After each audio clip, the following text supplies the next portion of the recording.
Alors, Ndemala Souhait 2024 a 4 innovations principales. Celle sur le volet social qui consiste à s'intéresser à la santé des professionnels du poisson et des consommateurs.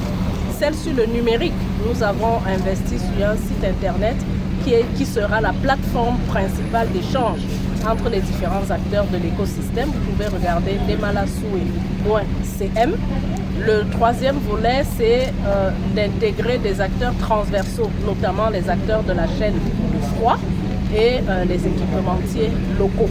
Donc avec ces innovations-là, nous pensons qu'en 2024, Ndemala Souhait sera à un autre niveau.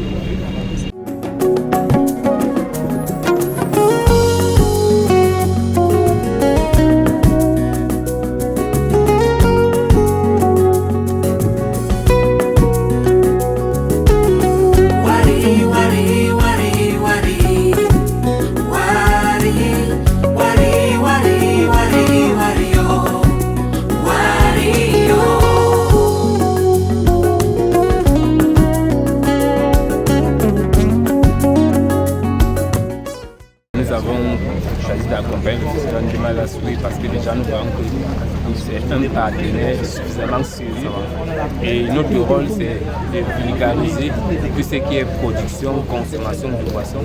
Et nous voyons qu'avec Ndemala Souhait nous avons forcément des partenaires sûrs, ils sont techniques, ils font une vulgarisation, ils font dans la transformation, dans la conservation et aussi une très bonne éducation.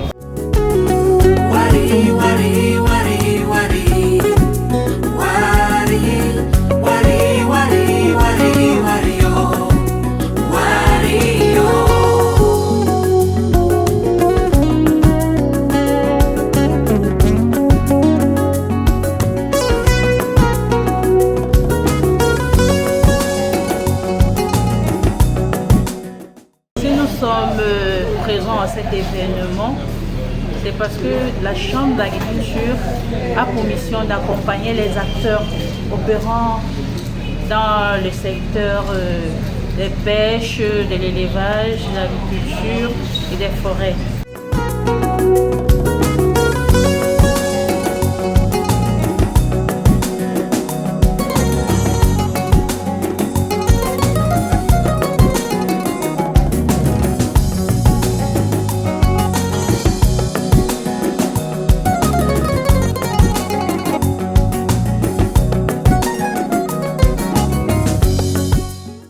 Ne comprennent pas.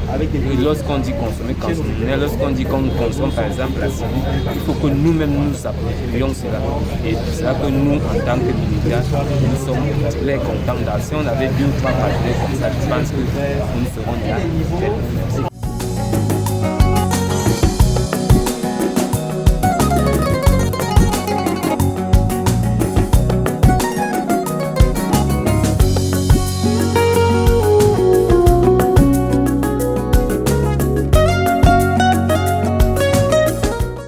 Concernant maintenant ce secteur halieutique, nous avons dû avoir un partenariat avec la promotrice de la foire Ndemala Souhait parce qu'elle fait déjà partie de nos ressortissants et l'une de nos missions c'est d'encadrer nos ressortissants afin que leurs activités soient plus prospères.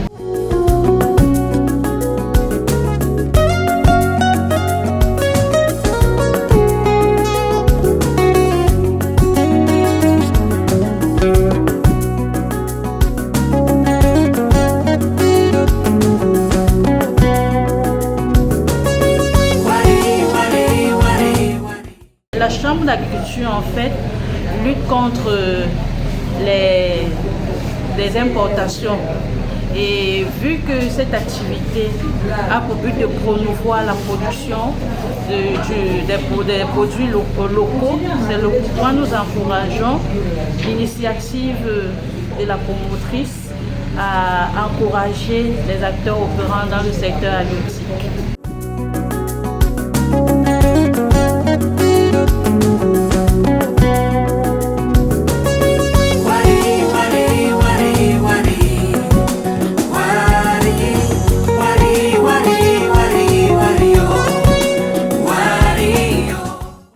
manifestation d'intérêt de la part de la ville de Kribi, il y a aussi le fait que c'est la côte. Parce que quand on parle de poissons, on parle d'abord de ces 4 millions d'hectares de plans d'eau dont bénéficie le Cameroun. On parle aussi des 400 km de côtes, de façades maritimes du Cameroun, dont ça nous a semblé naturel. Par contre, les autres villes aussi, bien sûr, parce qu'à l'intérieur du pays, on élève le poisson partout.